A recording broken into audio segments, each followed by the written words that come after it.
हिंदुस्तान में पैदा हुआ हर शख्स हिंदू ही है, इसलिए हिंदू मुसलमान के बीच में कोई भेदभाव नहीं होना चाहिए। आरिफ मोहम्मद खान। आदाब, आप देख रहे हैं अपना मनपसंद यूट्यूब चैनल तेज बरेली न्यूज़। मौलाना शहाबुद्दीन रज़वी की लिखी हुई तारीखी किताब मुफ्ती आज़म और उनके खुलफा का विमोचन केरला के राज्यपाल महामहिम आरिफ मोहम्मद खान के कर कमलों द्वारा सर्किट हाउस की किया गया। सर्किट हाउस में केरल के राज्यपाल आरिफ मोहम्मद खान ने मौलाना शहाबुद्दीन द्वारा लिखी गई किताब मुफ्ती आज़म और खुलफा का विमोचन किया। इस अवसर पर बड़ी संख्या में मुस्लिम धार्मिक गुरुओं ने भाग लिया। विमोचन के बाद आरिफ मोहम्मद खान ने पत्रकारों से बात करते हुए बताया कि मुफ्ती आज़म हिंद को कौन नहीं जानता, पूरी दुनिया में उनका नाम है। उन्होंने एकता भाईचारे का संदेश दिया और लोगों को दीन की राह पर चलने की हिदायत दी। आज इस किताब का विमोचन मेरे द्वारा किया गया है। इस किताब को पढ़ना चाहिए, सबक हासिल करना चाहिए। सर सैयद अहमद खान ने कहा था कि हिंदुस्तान में पैदा हुआ हर शख्स हिंदू ही है, इसलिए हिंदू मुसलमान के बीच में कोई भेदभाव नहीं होना चाहिए। लोगों को कुरान पढ़ना चाहिए, बाइबल पढ़ना चाहिए, गीता पढ़नी चाहिए, रामायण पढ़ना चाहिए। जितने भी ग्रंथ हैं सबको पढ़ना चाहिए, उनसे ज्ञान प्राप्त करना चाहिए। वाजपेयी मुसलमानों की सच्ची हितैषी है। इस पर मौलाना शहाबुद्दीन ने कहा कि मेरे द्वारा लिखी गई किताब मुफ्ती आज़म और कौन से इस किताब में मुफ्ती आज़म के खलीफा के बारे में बताया गया है। मुफ्ती आज़म हिंद ने हमेशा एकता, भाईचारा और अमन चैन का पैगाम दिया है। लोगों को इस किताब को पढ़ना चाहिए और उस पर अमल करना चाहिए। रिपोर्ट ज़मीर अहमद। देखिए, मेरे नज़दीक ये मैं इस तरह कहूँगा कि इस खानवादे ने अपने आप को इल्म के ज़रिए दीन और अल्लाह और अल्लाह की मखलूक की खिदमत के लिए वक्फ किया इस खानवादे। और ये मेरे नज़दीक सबसे मदद जो, और इन्होंने हमारे शहाबुद्दीन साहब ने इसको किताबी शक्ल दी है। मैं बहुत खुश हूँ, इसलिए भी कि ये इनका इल्मी कारनामा है और इसलिए भी कि ये बहराइच के हैं। तो मुझे बिल्कुल ऐसे लग रहा है जैसे मेरा भी कुछ ज़ाती हिस्सा है। कश्मीर पंडितों पे आपने कहा कि उनको हटाएंगे। नहीं, मैं तो कह रहा हूँ आप ज़रा इसकी सोचिए, कुरान की आयत पढ़िए और सोचिए कि जो लोग मजबूर किए गए रात के 12 बजे अपने घरों को छोड़ने के लिए, उसके बाद अल्लाह की सज़ा आएगी या नहीं आएगी। मैं तो सिर्फ ये कह रहा हूँ, मैं तो और कुछ नहीं कहा भाई। लेकिन उन्होंने जन्नत जाने की बात कह के ये सब जुल्म किया था भाई। तो वो बताए ना कोई आयत, वो भी पढ़ दे।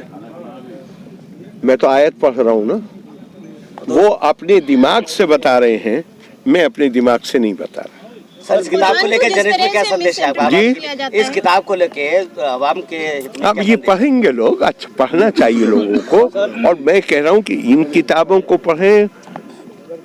मैं तो सख्ती से कहता हूँ, मैं कहता हूँ कुरान पढ़िए, गीता पढ़िए, बाइबल पढ़िए, किसी किताब को मत छोड़िए जितना आपको मालिक वक्त दे। इसलिए कि ये किताबें हिकमत, विजडम आपको सिखाती। जो किताब हजारों साल तक जिंदा रहे, उसको ये मान लीजिए आपकी ख्वाहिश से कोई किताब जिंदा नहीं रहती है।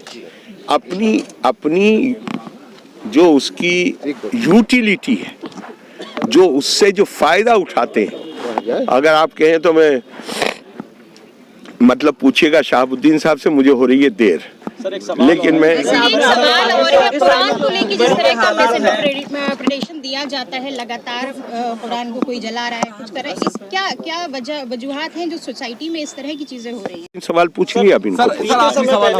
सर, दरगाह से जुड़े मौलाना तौकीर साहब हैं, वो 15 मार्च को झंडा यात्रा निकाल रहे हैं, कह रहे हैं कि मतलब मुसलमानों के खिलाफ भाजपा जो है अच्छे काम नहीं कर रही है और वो जुल्म कर रही है।